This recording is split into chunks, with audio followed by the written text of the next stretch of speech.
Hi everyone! I'm really glad to see you on my YouTube channel.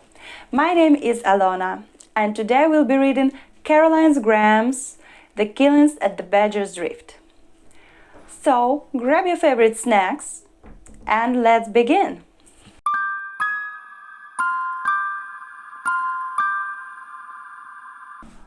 Prologue. She had been walking in the woods just before tea time when she saw them, walking very quietly, although that had not been her intention. It was just that the spongy underlay of leaf mould and the rotten vegetation muffled every footfall. The trees, tall and packed close together, also seemed to absorb sound.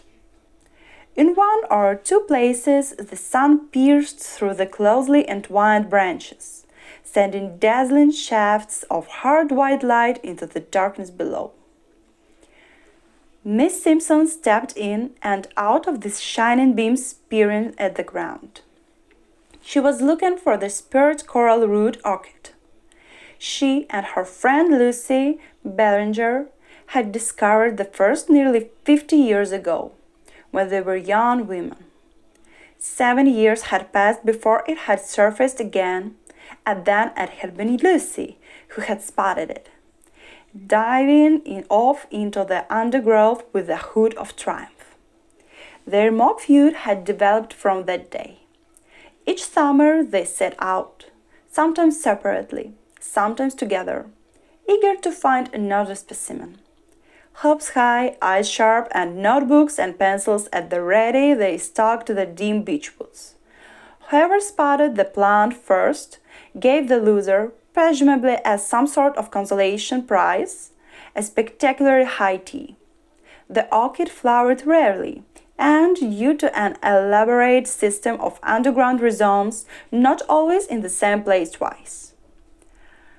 Over the last 5 years, the two friends had started looking earlier and earlier. She had covered almost a third of the wood, which was a small one, and was now working her way deep into the heart. 10 years could easily pass between blooms, but it had been a wet cold winter and a very damp spring, both propitious signs. And there was something about today. Breathing deeply. It had rained a little the evening before, and this had released an added richness into the warm, moist air, a pungent scent of flowers and verdant leaves with an undernote of sweet decay. She approached the bole of a vast oak. Scabby parasols of fungus clung to the trunk, and around the base was a thick clump of hellebores. She circled the base of the tree, staring intently at the ground.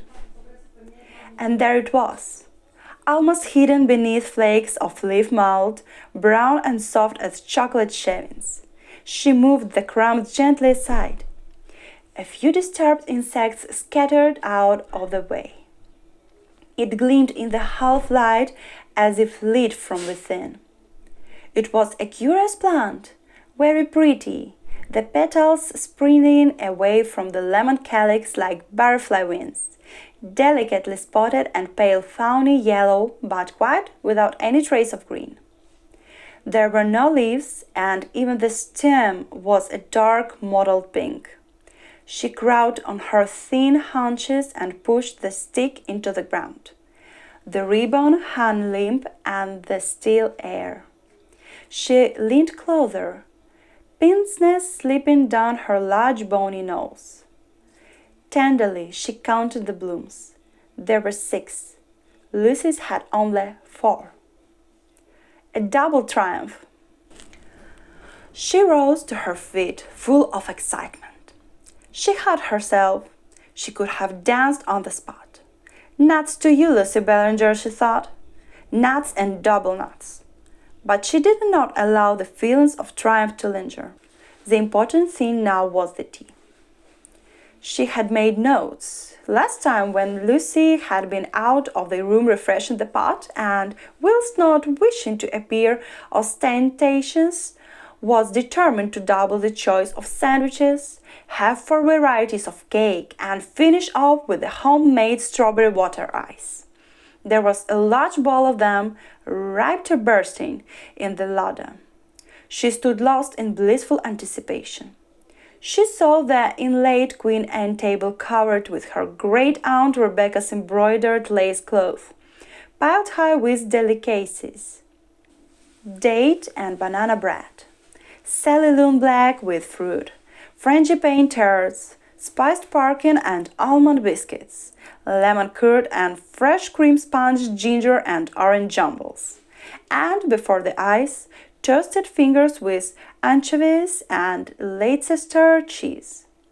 There was a noise. One always had the illusion, she thought, that the heart of wood was silent. Not at all.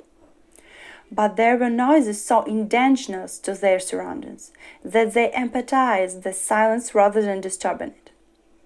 The movements of small animals, the rustle of leaves, and overall the lavish ululation of birdsong.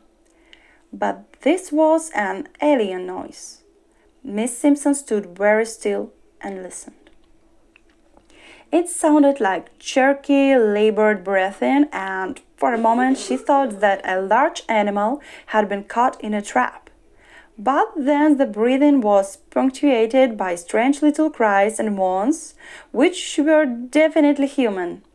She hesitated. So dense was the foliage that it was hard to know from which direction the sound came. They seemed to be bouncing around the encircling greenery like a ball. She stepped over a swath of ferns and listened again.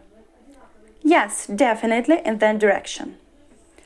She moved forward on tiptoe, and if knowing in advance that what she was about to discover should have remained forever secret. She was very close now to the source of the disturbance. Between herself and the noise was a tight lattice of branches and leaves. She stood stock still behind the screen, then very carefully parted 2 of the branches and peered through. She only just stopped a sound of horrified amazement passing her lips. Miss Simpson was a maiden lady. Her education had in many respects been sketchy. As a child, she had had a governess who turned puce and stammered all through their nature lessons. She had touched glancingly on the birds and the bees and left the human condition severely alone. But Miss Simpson believed deeply that only a truly cultivated mind could offer the stimulus and consolation necessary to a long and happy life, and she had, in her time, gazed unflinchingly at great works of art in Italy, France, and Vienna. So she knew immediately what was happening in front of her. The tangle of naked arms and legs, there seemed in real life to be far more than 4 of each, were gleaming with a pearly sheen, just like the glow of the limbs of Cupid and Psyche. The man had the woman's hair knotted around his fingers and was savagely pulling back her head as he covered her shoulders and breast with kisses. So it was that Miss Simpson saw her face first. That was a shock enough. But when the woman pushed her lover away and, laughing, scrambled on top of him, well, Miss Simpson blinked and blinked again. Who would ever thought it? She eased the parted twigs back together and, holding her breath, gently let them go. Then she stood for several minutes wondering what to do next. Her mind was a mass of conflicting thoughts and emotions. She felt shock, intense embarrassment, disgust, and a very faint flicker, instantly and resolutely suppressed, of excitement. She felt as if someone had handed her a ticking bomb. Having, by force of her circumstance and natural inclination, neatly sidestepped all the mess and muddle of selection, courtship, marriage, and the resulting clash of arms, Miss Simpson felt singularly ill-equipped to handle it. A prim irritation started snagging the edge of her mind. A tsk almost escaped her lips. In the middle of a wood of all places, when they each had a perfectly good home to go to. They had spoiled what should have been a really wonderful day. Now she somehow had to get away as quietly as she had approached. She studied the ground thoughtfully. She must avoid snapping even a twig. And the sooner she moved, the better. For all she knew, they might almost have come to, well, whatever point it was people came to. And then the woman shouted. A strange, terrible cry, and a bird flew up from the thicket right into Miss Simpson's face. She cried out in her turn, and, full of shame and horror at the thought of discovery, turned and started to run. Seconds later, she tripped over a tree root. She crashed heavily to the ground, but panic drove out any feeling of pain. She scrambled to her feet and ran on. Behind her, she heard a lumbering, crashing sound and realized they must have jumped up and turned the branches aside to see what was happening. They would recognize her. They must. She was only a few yards away. Surely, naked, they wouldn't pursue. Her 80-year-old legs responded to demands that hadn't been made on them for years. Flying up behind her at odd angles like freckle sticks, they carried her an incredibly short space of time to the edge of the wood. There she rested against a tree, listening and panting, her hand on her flat, agonized chest, for almost 5 minutes. Then she walked slowly home.